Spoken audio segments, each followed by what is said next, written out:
Hi, I'm Tony Fleming, and this is Fleming's Ultimate Garage.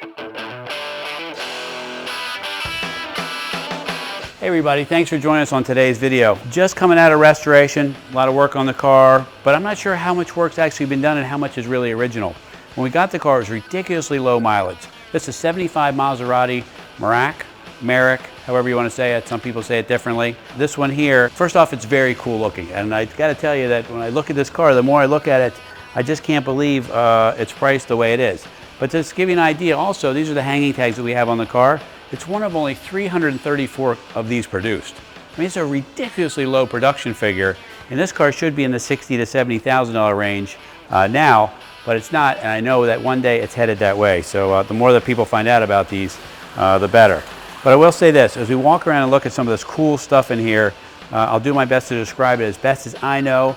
I've done some homework and the details. Just came out of being freshly serviced, had all the fluids changed, the drivability up to date, fresh tires on the car because it had the original Pirelli tires on it, and although they were dry rotted and ugly, one of the sides is coming apart a little bit, but that's the cool thing about it. It has the original tires still on the car, which I thought was awesome. All right, come check the quality of the paint for a minute. I don't know if it's been repainted or it's original paint. I'm just be guessing. It's really nice. But I noticed that there's some decals and things like that that are original on the car. They could be the original ones. With the low mileage the way it is, I just don't know. But it's really, really nice. And it has great style. You know, there's so many Italian pieces on this car, like the Campanello wheels. I had these taken off, sent to an engine builder. And the reason I sent it to the engine builder was because he had a special bead blaster with special beads in it and a special oven. And I got all the years and years of coats of paint off. Then I sent it to the wheel shop where they went ahead and painted it the correct silver and then clear coated them right after. I put a fresh set of Pirelli P6s on here because this is the right size. Believe it or not, these are only 15-inch wheels. So you have to have some high profile tires in here so that it fits the fender well really nicely. Designed by Gugaro. I don't think you can buy this decal or emblem anymore, and I haven't seen it available for sale, and I think that it could be original, and it looks really, really nice. So as we walk around, let's look at some of the style in this thing. So obviously an Italian designer, nice flying buttress, perfect 70s vintage styling. Gas cap in here and it's locking. This vent, this great bubble right here, we'll see why you need that in a minute. One thing I would probably do on this car is this. This isn't a US bumper, okay? This bumper, they make a bracket system for here, tiny little bumperettes, and then you get what's called this camback styling, meaning it cuts back in here. Visualize for yourself what this car would look like without this bumper on it, and it is spectacular.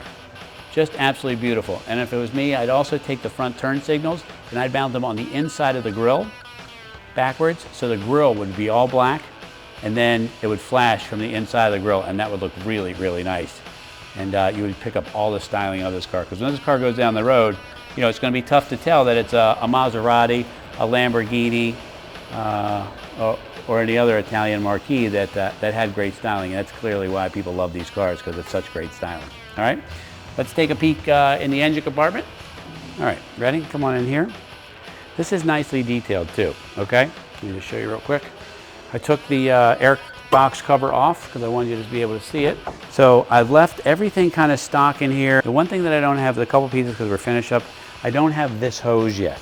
So we sealed it with this clear tape. I know that looks cheesy, but at the moment, until I get this replacement hose, it is what it is.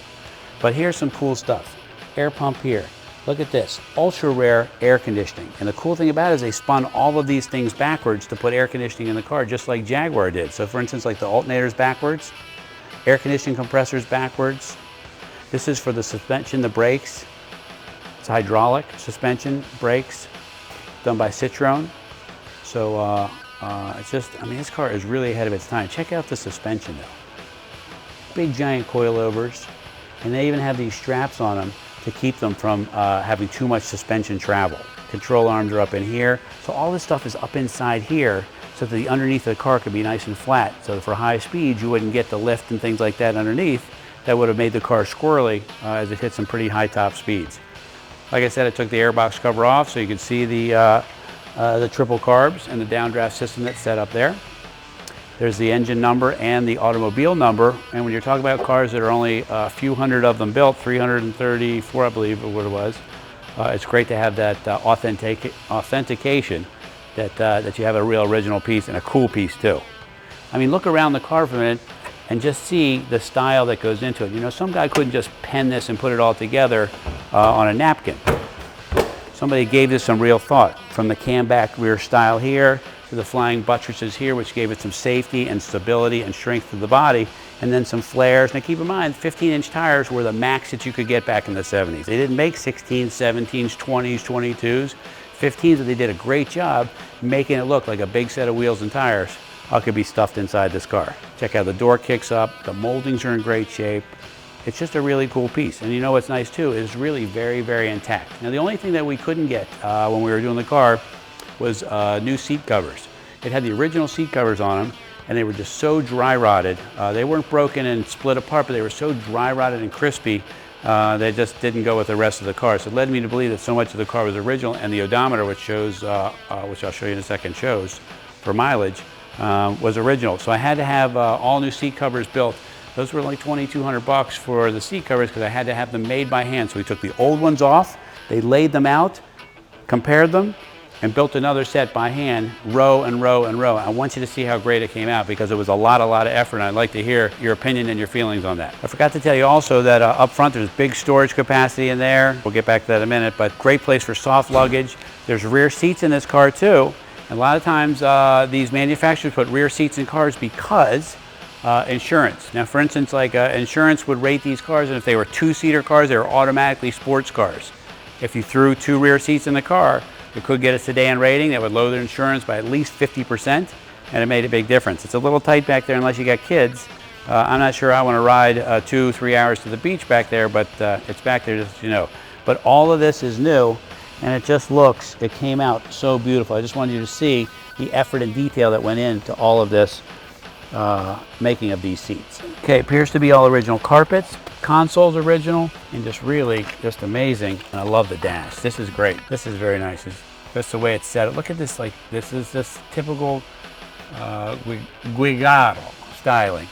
And you got a glove box right here. Original decals in here, and little original stickers. They may not say like it's a big deal. So what's the big deal? It's got original decals and stuff. Well, you know what's cool? It's like these are 30 and 40-year-old decals in these cars that somehow have held up really well. Got the original Jaeger clock in it. Required US 80-mile-an-hour speedometer. They wouldn't let us have any more. I'm just kidding. It's 8 grand tack. 140-mile-an-hour, 160-mile-an-hour speedometer. I apologize. And showing 24,011 original miles on the car. We believe it's original. It shows to be original. A lot of the items in here are original. The seat covers were original when we took them off. The tires were original on the car when we had it. They were just happy dry rotted, and this too. And over that amount of time, that can be expected. Power windows, air conditioning. It's got a circa 1970s vintage stereo over here, and it's just a cool piece. And I got to tell you what, man, it's not one that you're going to see on the road a lot. And the price of it is amazing. It's one of those cars that's poised to jump a lot of money. And if you can get a chance to get in on it early, this is a great place to be because a lot of these cars that were inexpensive in their time now have doubled, tripled, quadrupled, and these 70s and 60s vintage European cars are moving up quickly.